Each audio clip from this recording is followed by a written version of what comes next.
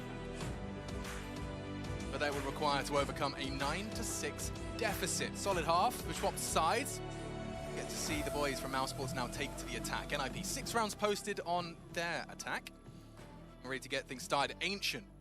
Seen 2 games of Ancient so far here on the main stream, so chances are, if this is an indicator of things to come, we're going to be seeing a whole lot of it at IEM Cologne. Yeah, and I wouldn't mind. Very beautiful map, Ancient, isn't it? It's the newest to the pool. I love the color scheme. Especially now we've had MC, Jakey, and Rush, or actually flyovers, beautiful fly-throughs. I couldn't agree anymore. Now we got all that util up to. Dexter and Rops have a plan. Could just be the double smokes B. Like going towards B. There we are. He's got... Oh, God, this is going to be quick. Oh, the util raining down immediately. Plopsky, Linus, Device, they know what's coming. And Plopsky's got a very bouncy Bemis. Oh, it doesn't matter. Needs a fresh clip. Finally shut down, but the CTs have filled the feed. Blue on brown. Just Rops. Acor. Bomb on the back of Acor. He'd love that USP. He's going digging for it. Oh, we found a new bomb stuck location, I guess. Can you not get it? Don't think so, but we do have that replay machine audio up.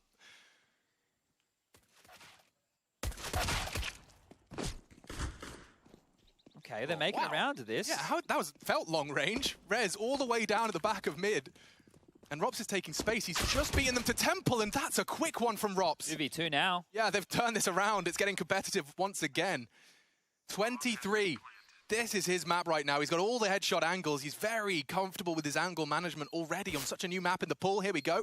2 pushing in. They've got a kit, but they're not hurrying in straight away. Rops will knock him down.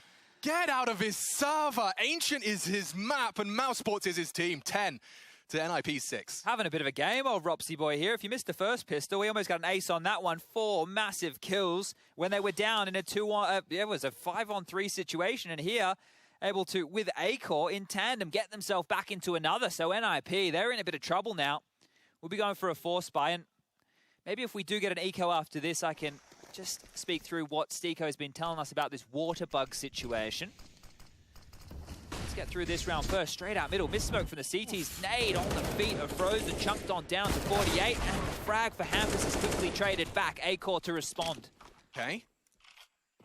Full investment. NIP keeping it level. They won't be complaining. It's certainly not a weapon to be retrieved, but a body drop. The Spirit Vitality game is as close as can be over on that B stream.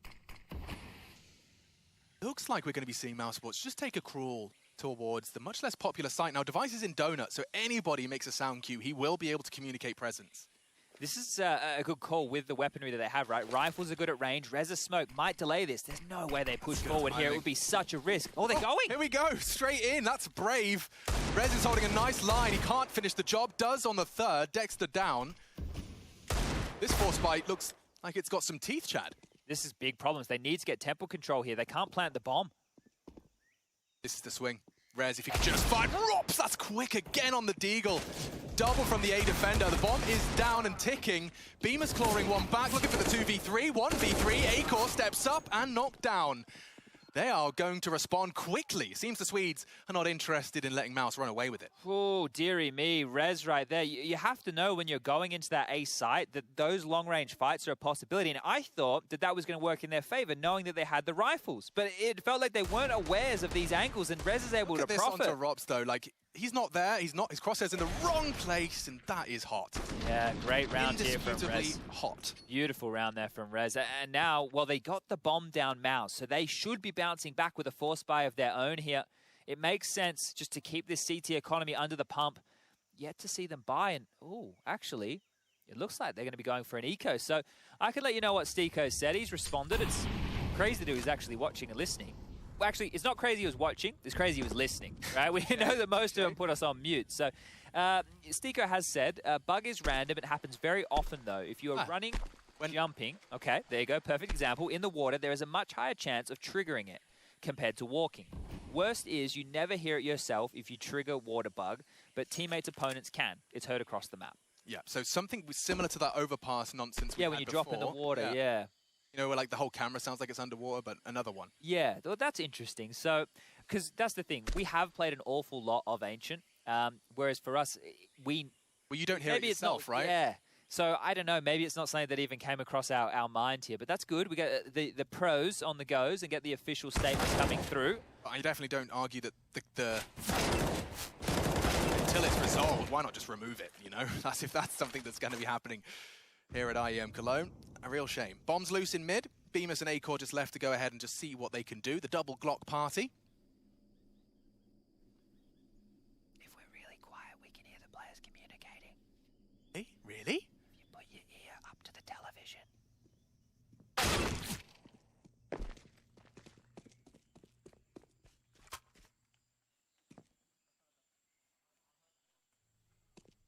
Yeah, that's. I did hear it. Sounds like a World War II radio. Yeah. In the distance. In the other room. Yeah. In the room. But they're there. They're just there. Oh, imagine if we just monitored that Well, audio we're reactively. tweaking things. Yeah. We're tweaking things. We're gonna get it tweaked, and I'm sure that we're getting more and more of that plugged into everybody's eardrums. Certainly. Or ear sockets. Do we have ear sockets? Well, that was because you get plugging it into your ears, so ear sockets. Like a kind of meta dad joke. Yeah. Yeah, no, fair play. Fair play. All right. Well, guns back out. So, standard, very similar default. It seems like teams have cracked it in that sense. Just go for that 3-1-1, makes a lot of sense. And we're off to the races. Oh, Bemis just pushing straight in. He's gone. Oh, and another. Linus finds himself a double and immediately seizes control of the round. Round 19, already issues. Acor's brought a T-side up. He spent all of his pennies, and now he's going to have to try and fill the role of what previously was 3 on that B side of the map. Mid-smoke being lined up here from Dexter, so they can take some space. But it can't just fall to Rops. He can't be the only man dropping bombs. He's limped out. Did his smoke miss over towards A there? It's not looking great. It would be rather upsetting, wouldn't it, if we not only see Mihu have a superstar LAN game and fail, to see Rops have a superstar LAN game and not get to see him do it again on the third. But NIP, definitely looking competitive on this half. We could be looking at Ninjas in Pajamas, fully upper bracket run to that main event. Would be great to get it done in one day, right? You just come in, you play both your matches, you through to that main event, you get that day off tomorrow to kind of relax, go over anything new, and watch the other teams play here. 2-on-5, not looking likely, especially now that that smoke has dropped. Is the save going to be called here? They can just live in cave, right? They don't even have to push onto the side. Just tuck on in, wait this one out. Oh, spotted. Device has seen them. He knows the boost is going on. Cancel that, sir. They're going to get locked in. The mid push is coming from Shelf as well. They might lose everything here. Not after time, Mouse. This would be an absolute calamity. Oh, you're not wrong. They might wait. They might wait. They might wait. I think they are. They're being proper nerds about it. No, Hampus does give the fight, but they'll come after time. 2 seconds, 1 second. Rez is there. He's not pushing any further. Flopskis didn't even have any interest in it either. So they'll get away. No stress. At least they get to maintain their weapons. But Linus, let's not forget, that round was determined in the opening 10. Yeah, great double from him, right? And that position, especially if teams aren't smoking it out the gate like we see NIP do on their side, it's a pivotal position for the CTs. Because if you can control this and they're giving you the avenue to fight, you are denying one key way to get over and take that top mid control. So great stuff here from NIP. And it's forced another timeout out of Mouse Sports, who will need to talk this one through. With those 2 saved guns, the money isn't there for the rest of the players on the team, but this is the problem. Right now, for Rops and Acor, there's no loss bonus, right? So unless they can have a threatening round with these 2 saved guns and plant, then maybe you're better off forcing behind the AWP and that AK. These are the questions and the conversations that are being had right over there on that Mouse camp, as smiles on the faces. Threat is loving it. Love that I can hear him. Just clap louder. All right. What are they going to opt for here? The conservative approach is probably where Mouse Sports will lie. You can see slight investments. Frozen's into a Deagle. P250 for BMAS, a little bit of U2 and a P250 for Dexter. So they need to make sure they keep this one competitive. Otherwise, the save is almost in vain. Let's see how much they can milk out of these 2 rifles. Over towards A they go. Interestingly enough, Plopski's not chosen to play anything more forward on that B side of the map, so there is no info for the Ninjas at this point in time. No sound cues for Hampus in that donut either. He hasn't heard a peep, just that smoke. Rez currently surveying the perimeter, and if, as it fades, Rez is exposed. I imagine Acor, with his eye pressed to that scope, has a pretty damn good shot at opening up. Fires off the shot, doesn't connect. Rez probably calling for backup now. One of the two weapons is there, and oh, they're all there. Device catching one on the cross. More bodies dropped. No one's on the boost just yet. They're considering it. Hampus crouch, does strike, and down goes Rops. This round has fallen apart. It's only Acor. And damn, Device ready for the fight. 10 to 10, as you discussed, not as justified in that save now. Yeah, and that's the problem. Look at the economy on the left-hand side of your screen. Acor and Rops, because of no loss bonus in the previous, are now operating with under the amount of money they need to buy. So if you knew you were going to be taking a save, oh, they're not. Okay, never mind. I'll bite my tongue. They're going to force. And this is what we saw a lot from NIP within that first half. 3 AKs and a couple of Deagles. Well, now Mouse, they're doing their best. Ooh. Counter-Strike news, hot off the press. Okay. 8 minutes ago, Fnatic are doing an update to their CSGO roster. Golden moved to the inactive roster. Well, that's kind of fallen apart, hasn't it? Frozen. Let's see. Just pushed out mid. They've extinguished that Molotov. They're taking space, and that's putting a lot of pressure here on these donut holders. Rez has to drop back, trying to bait in. Yes, and it's worked. It works wonderfully. He might even get a second here. Dexter neutralizes. Bemis and Dexter, a lot to do on those weapons. Rops can recover it if he survives. He grabs the AK now. Rez pulls out.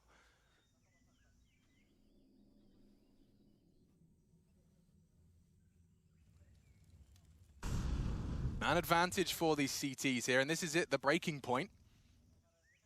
Lopsky, a lot to do if they choose to challenge. Instead, opting for a stroll down lane. Heading towards ramp. That's the domain of Device. He's actually just repositioned. There could be a small window for Mousesports to strike. He will be posted up in time. Util deployed. Device smoked off. He could be ahead of it. Oh, but it's spotted. Yeah, Bemis neutralized. 2 to go. Acor and Rops. The bomb's on its way in. Smoke up. Definitely locks and denies that orb. He might just take a pot shot. They're not far off. Nothing connects. Plopsky, can he wallbang and deny? The answer's no. And Acor tries to strike. Plopsky's got his head on a swivel. And Rops has just got an impossible scenario to dig his teeth into. I like the off angle. Ooh, quick and precise onto Rez. There's a world, a parallel universe perhaps, where he's already knocked Device down as well. I can't even fault Acor for that swing there, right? As soon as a player starts committing to the spam in that environment, it's like, are you serious, bro? Like, yeah. Acor swinging like that, you're going to give it a crack. Now, that plant means everything because max loss bonus is in play. Now we can get a full gun round out of Mouse, right? Otherwise, we're probably going to be a little bit shy, just a little bit shy, or Galils instead of these AK-47s. So this coming out, this is almost the last-ditched attempt for Mousesports because they haven't been able to set any rhythm towards this T side. They haven't been able to establish, we can take this site, we can take this map control and force you on back. Here we go. Hampus aggressive, playing behind his Molotov. The smoke will land. He's going to jump on up, mantling the boxes. Pushing on through, and he might swing with a flash here. Here it comes. They're tucked in. Anti. No one's threatened just yet. Frozen closest to that contact. A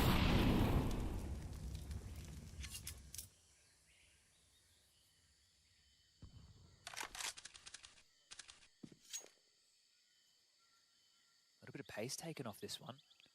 Minute 10 on the clock. Looks like they might just be posturing for a B hit here, but you can see how much more confidently Device is willing to pick on down that B ramp. It felt like Acor was bullied back into more passive scenarios, so a little bit of util out towards A top mid. That's a fluff smoke, I think. This is a huge gap top mid. Oh, Gambly. Device has headed all the way back to CT. I think he was concerned about A, now through mid, pressured off the line. Linus loses info. Device is going to pick it now. This could be big. They're not going to expect this. Yeah, it's Rops as well to take the swing. One up shelf. That's the fight. Damn, Device doesn't miss. An unpredictable swing. Shuts it down. Plopsky's been thriving on this angle. They like to bounce their head off the door as they go through. Pre-aim and pre-fire. Frozen makes it 4v4. Linus, untested. Vision back. There's Frozen that steps into his spray. Big find, quick response. Bemis keeps it competitive again. That bomb will be going down. Acor makes sure of that. Is there a gap here? Yeah, he can work with that. He can. It's only the P250. He did get the head. Now maybe a 1v2 that Hampus will give a good go. He's got a smoke flash. Kit, plenty of time. And both of them in that one-shot headshot radius. Range, that's the word I'm looking for. Radius is shapes, Alex. If they hold his breath. First found, one more to go. Dropping that smoke, he's just gonna hold it, costs him his life. Dexter ready to respond. And that'll make it 11-11. You know, those are angel numbers, Chad. 11-11. Yeah, you gotta make a wish, I think. I thought that was like the bone on the leg and the... Something about angels.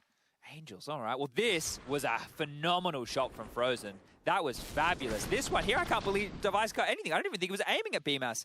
And a real crack here from Hampus, right? Not trying to be tricky with it. Just smoke the fuse, call the bluff of Dexter. Dexter just straight off that swing and a big round to win. Back underway we go. Money's still there. Buys back out for both sides here. But if Maus win this, they can break the economy of the Ninjas. Double AWPs. Rez is into a big green. Same for Device. And they're going back towards A. They've had no luck over towards A. It's felt very flat. Stepping out before the U2, getting picked apart, losing a 4-spy over this side of the map, and they want to have a look in again. Jumping for info, I think Rez caught a glimpse of it. Oh, he baited it. Acor, that is a play. Out AWPs the secondary. Rez is shut down. Warning shot from Hampus, so they know that somebody else is close, and that's forced out another rotation here. Device second has come over to fill the position of Rez. Now mid control being taken. This is looking better from Maus. They're playing with the rotations here, forcing NIP across the map and tucking in towards Donut. Will be Hampus now. It's a 2-2 split. This is almost perfect for Maus. This is regroup territory, hit the side together, trade efficiently, and that should be round done. Access through mid. Hampus, he has to hold this line, right? He has to hold at some point the cross through mid. If not, it's going to come down to his teammate Device. And so he does play a more passive line. This time peeking in, he's lost his life as well. Dexter shuts him down. They've really not got many opportunities left. Device is going to have to do it all. And if he doesn't, they'll play for the save. If he finds the first and loose, perhaps shuts down another, we'll start to see the rotate. Plopsky, Linus, both on the way. Bomb can't be denied unless Device was to go wide. He'll wait and bide his time for a potential retake. Plenty of kits, plenty of nades. Oh, team flash there. Device is blind up by his squad. They're coming in. They're going for this? They're thinking about it. Robs wants to swing. I don't hate it. Plopsky spots one. Robs to swing out. Oh, no! They've lined up and suddenly, yes, they will be going for it, Chad. I have no doubt in my mind. It's like 3 smokes. There's 3 players. Acor with 1. Needs the AK to deny. Linus is so heavily tagged. He's still not dead. Oh, somebody get him off the ball! Oh, no! Ah, that's so silly! 10 HP. Linus clutches up. Oh, wow. I don't know what happened there. It looked like he was taking so much damage so consistently, and then it just stopped. They pivoted to the player on top of the box to the side, right? And this here is the real drama. Rops swings out, and it just lines up for the double. That should never have happened. It just stopped. Oh, he's tucked in as wide as he can. Find him. No, no, no. That is horrible there for Maus. I don't think they weren't even going to go for it until Device hit that first AWP shot. Look at this. Rez is getting aggressive now. This is the first time we're seeing this play from NIP. Is Robs going to be ready for it? He just cleared, but now he's creeping on in. Yeah, Robs is going to do his due diligence. He'll clear his corners. Right? Whew, whew. Dink exchange. Robs' weapon's just better. Forces Device immediately to kind of forego mid completely, and understandably so. A full commitment. Yeah, this is crazy.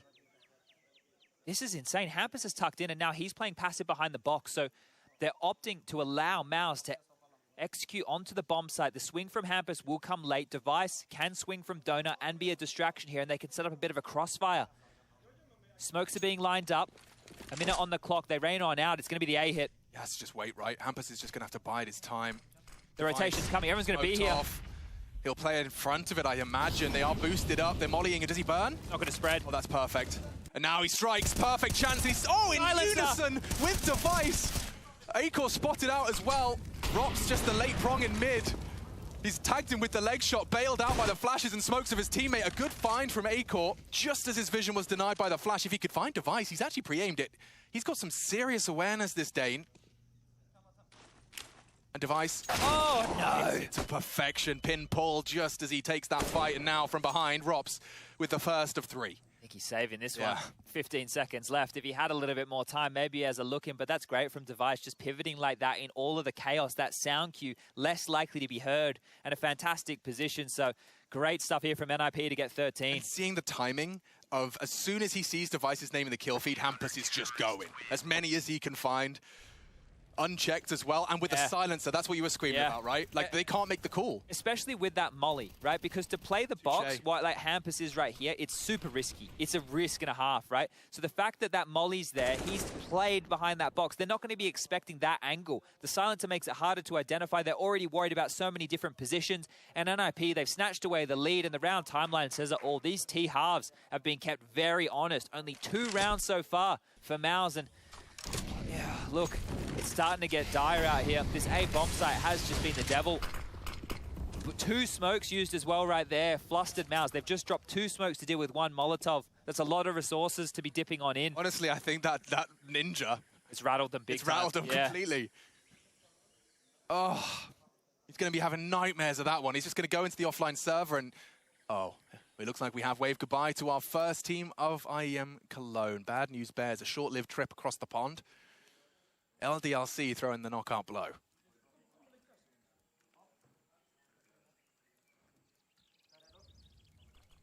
Still sitting on that boost, and it could pay off. Flashes him off. Oh no, in the totem. It's actually the base taken, uprooted. It's crumbling here for Mouse. It's a 4-on-5, and they don't really have any map control to speak of. This setup towards B, it never looks like they're wincing, especially, I mentioned before, just Device is more than happy to keep picking. It's on Rops. He's going to get flashed. He's flying through the smoke. Hampus pushes, takes down another 3-on-5 situation here. And we're 35 seconds left. It has to be the B hit map control for NIP.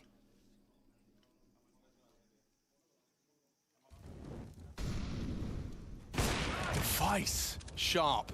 Another body down. Mousesport's running out of chances, running out of players, and Hampus makes short work of another. Between the two of them, Device and Hampus, they take all 5, and NIP are sprinting towards the finish line here. Oof, the money situation, right? We could talk about the max loss bonus to the cows come home. It's not going to make a difference, right? We've seen the full buy rounds. We've even seen really good approaches out of Mouse. It's just fumbled across those final marks. When they've gone for the A pieces, the only one that looked good was when they had the majority of their forces come through Donut. And the reason that is because the bomb site is under their control, right? They're able to plant, they're able to get it down. They just flubbed the ending. And I feel that round, we would be seeing such a different affair out of this game. Yeah, right.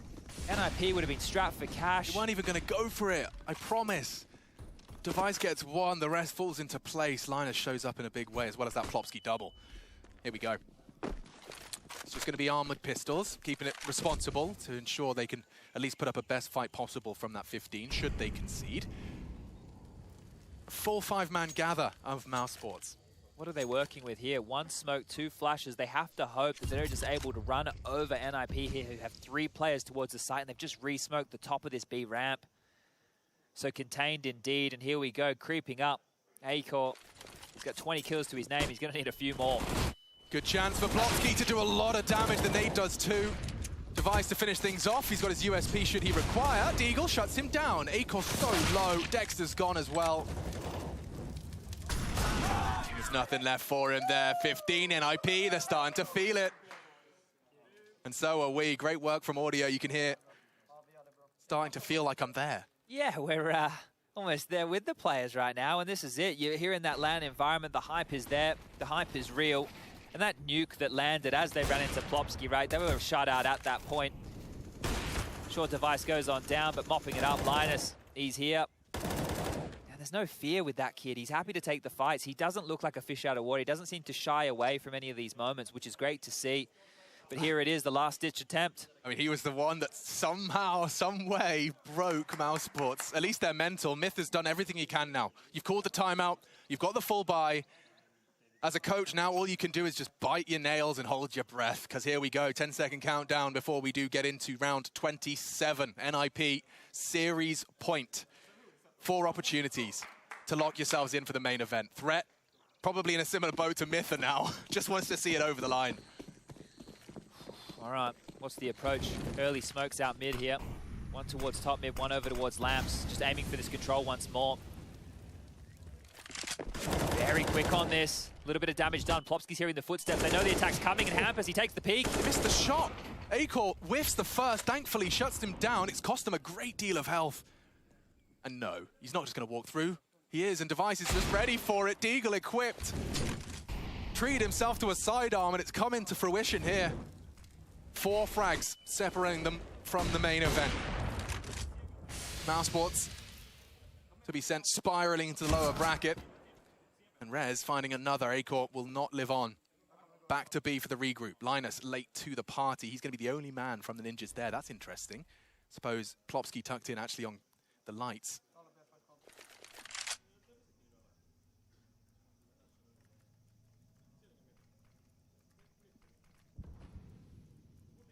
Here it comes. Testing him just on the jiggle. He nearly gets them both, and he does! He transfers into Frozen, and Mousesports looking like a lower bracket. We'll have to play the winner of EG Vici.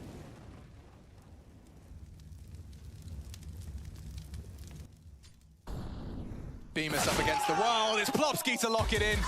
Ninjas in pajamas secure themselves a ticket to the main event. Looking good and reunited on LAN, taking down the Mousesports squad 2-0.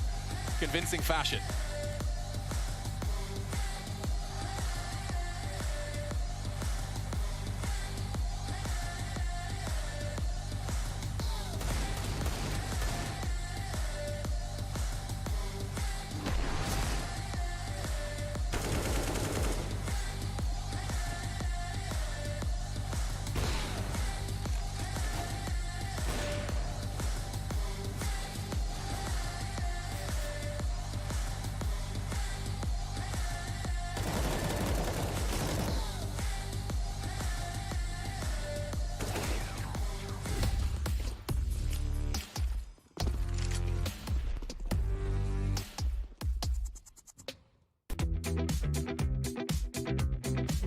Hey Future Pros, what's this? Dust 2? It's back? I don't believe it. Well anyway, here is a T-sided smoke for long corner. To do the smoke, go up next to this wall as shown. Find the left broken brick. Once done so, jump and throw the smoke. Now you can take long control without the fear of getting up down. Good luck!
Boom, let the war drums play. Finally, we do get to the end of that one. Mouse Sports really pushing a little bit back, rather, but Nip, hot to trot. Second time they played the map today, and it shows. LNZ, or Linus, however you want to say it, has a pretty good time of it. And for Mouse Sports, they're going to have to regroup down in the lower part of the brackets. Welcome back, everybody, to the Intel Extreme Masters Cologne. Don't want to trip up and say Katowice on accident, because it's coming. It's going to happen. You're going to do it at least It's going to happen, yeah. It's going to happen. Basically, we give him like 3 cards. He can do it twice or 3 times. Maybe we should give him some jokers. That's way too much. Just once. Yeah, just once, and then we'll call that. Hey, speaking of which, we do have our first team going to the main event, and that's pretty cool for the Ninjas. Where they won their first, or their only major for the organization here at Cologne. Yeah, I lost against them, and then that's fine. How'd that feel? You want to talk about it? No, I actually don't. You know, Cool. it's a trauma that I keep inside. Fun watching them lift that trophy. Did you feel good for Get Right and Forest? They finally got one on the shelf. Yeah, Get Right just traumatized me on that cobblestone game at the end. Anyway, let's stay in the present, shall we? Yeah, let's do it. Let's take the present that is Nip moving forward. Now, they had a lot of good looks right here. They look pretty comfortable in Ancient. That's going to help them out tremendously in the vetoes going forward for other teams. But Nip in the main event, kind of forecasted, kind of expected. Yeah, and I think they fulfilled our expectations. To quickly touch on Ancient, I want to give some props to Hampus as an IGL and the solutions they were able to find, because if we travel back to the first half, it is the Rob's show. It's the Rob's show from start to finish. He's taking so much space towards on the A side. He's been aggressive. Then he changes his position towards the middle. He is everywhere and anywhere. And if you're Hampus and if you're down 8-3 with Rob's having so many kills, you have to figure out tactical solutions. You have to figure out ways to dodge him, to go where he isn't. And in that regard, I think they did great. Yeah, my focus for NIP was obvious on that CT side. They lost the pistol and they lost one other round in the half. But other than that, it was a clean sweep. And for me, it's obviously good play from NIP to be in the correct positions, and rotations were good. I also felt like maybe this is an area where Mouse Sports lost track a little bit, or like maybe suffered a little bit of inexperience on the map. I felt like, you know, some of the early and mid rounds were all good, and sometimes when they got to like the later stages of rounds, they realized they didn't have like the required utility necessary to make it into the bomb site. That second round trying to attack the A bomb site felt very much like that, where they just didn't have enough smokes to block off choke points and neutralize the crossfires. And obviously, you know, there's a reason we're watching highlights of Rops. The guy went like some 18 frags in the first 8 rounds of this map.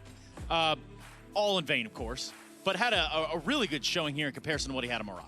I mean, we cannot be surprised, are we? Like, Robs is a superstar. That's been established. It is bis repetita for us at the desk. The problem is that we used to mention Frozen by his side as a 1-2 punch, and Frozen ended up with 7 kills. So in here, you have a lack of input in terms of kills, where the killing machines are not all present. But Robs was fantastic, and every time I see him play, I'm happy. I'm a very simple man. I see Robs, I'm happy, you know? I see Rops, I'm happy. I'm happy. We're not going to be seeing Rops right here. We are going to be seeing someone from the Ninjas, and they're going to be catching up with Frankie from a distance. Let's check it out.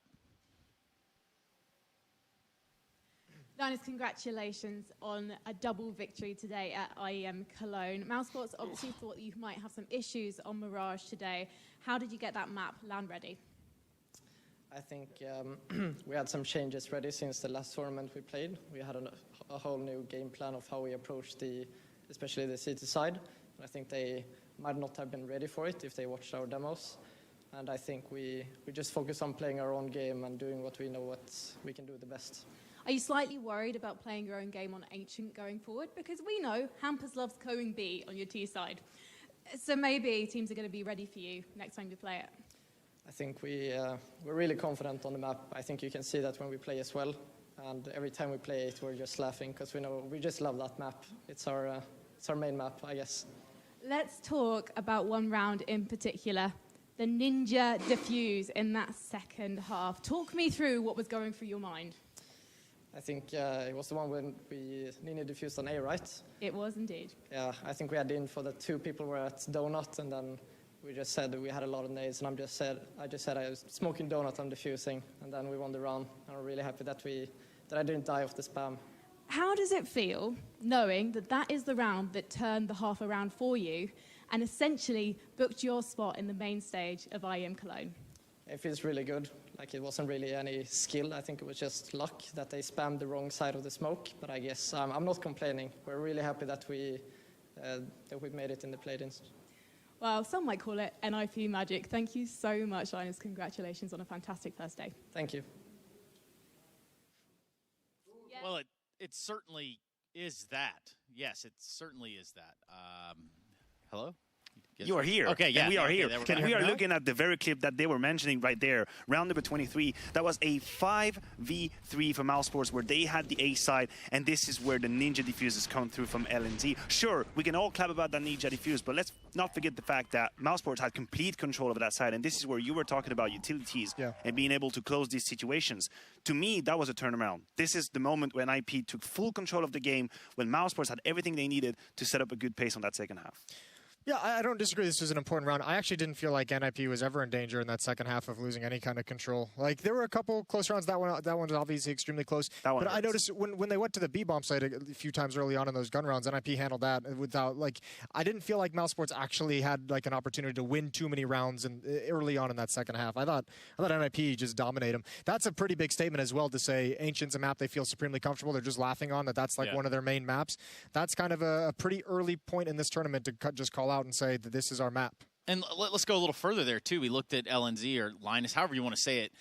This is a player that came in knowing that his spot wasn't secured. He doesn't know what the future of his role or himself on this team is. Having good T-side showings, that's a great way to start. Yeah, and he's showing resilience. I also like the fact that he's got his feet in the ground. Right? When he's answering this interview and he's talking about, that was a cool action, but I was a little bit lucky right here. There's nothing to do with skill. Yeah, he's quite realistic. He understands the situation. It was the same when we talked to him in Copenhagen. Very self-aware of the position he's in, and I think that's a huge asset to have because it is a very stressful position. He might lose his job at the end of that event if it's not sufficient. So I love to hear from him in that regard. Well, the Ninjas in Pajamas will be moving forward into the main event for Cologne. We do have another matchup coming your way to send another team to join them. We're looking at Faze taking on Complexity when we return here at the Intel Extreme Masters Cologne 2021.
Oh, I'm so fucking dead, dude. Oh my god, I'm fighting. Oh, get him.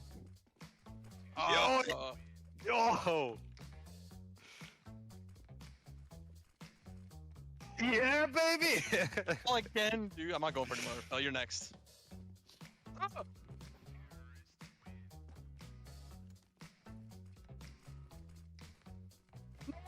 No, that was insane. Oh my lord. Because you're insane. Up again, dude. Why are you so good, Bell? What the? I just won.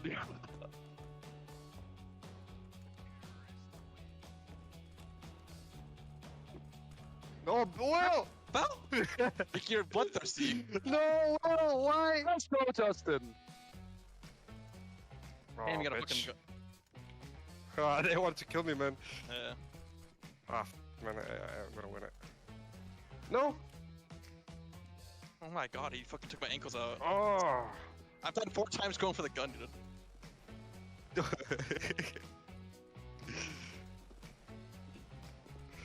That's fucking Neo, dude. Oh! Oh my god, he pre-fired it. Hey! You're so good! It's like a pre-fire, you gotta pre-fire that thing. No. Oh my god.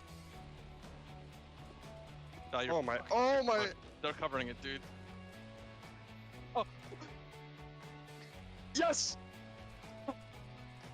Oh my god. Oh, 1 by 2. Oh my god. Ah, you got him. Yes!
Well, Faze started their day off playing the Evil Geniuses on Mirage. That one went 16-12. Faze moving forward in this upper bracket. Now, they're going to get an opportunity to play Complexity, who also found similar success, albeit a little bit tougher of a road, having beat Vici 16-10.